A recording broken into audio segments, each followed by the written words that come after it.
আমাদের শহীদরা আমাদের গাড়ে পবিত্র রক্তের আমানত রেখে গেছেন। সেই আমানতের সাথে আমরা বেইমানি করতে পারবো না। আমি জামাতে ইসলামের বিজয় চাই না, আমি 18 কোটি মানুষের বিজয় চাই। অতীতে যেমন আপনাদের সম্পদ নিয়ে আমরা কোনো খেয়ানত করি নাই, ভবিষ্যতে সেই আমানত সংরক্ষণ করব ইনশাআল্লাহ।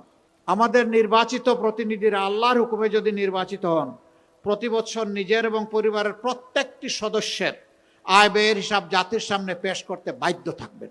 আমরা কাউকে ছাড় দিয়ে কথা বলবো না।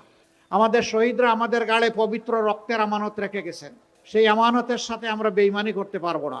তাদেরকে সম্মান জানাতে হবে সততা দক্ষতার সাথে এই দেশের মানুষের খেদমত এবং সেবা করার মাধ্যমে।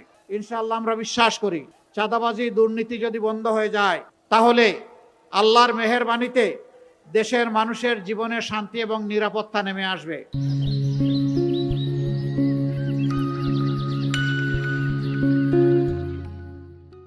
সম্মানিত ভাইয়েরা, তাহলে ওই ভোটটা যেখানে 11 দলের যে মার্কা দেওয়া হয়েছে, এইটাই আমাদের 11 দলের মার্কা, এটাই 18 কোটি মানুষের মার্কা।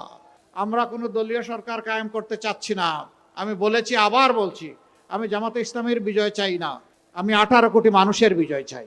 সেই বিজয় অর্জিত না হওয়া পর্যন্ত আমাদের লড়াই চলতে থাকবে ইনশাআল্লাহ।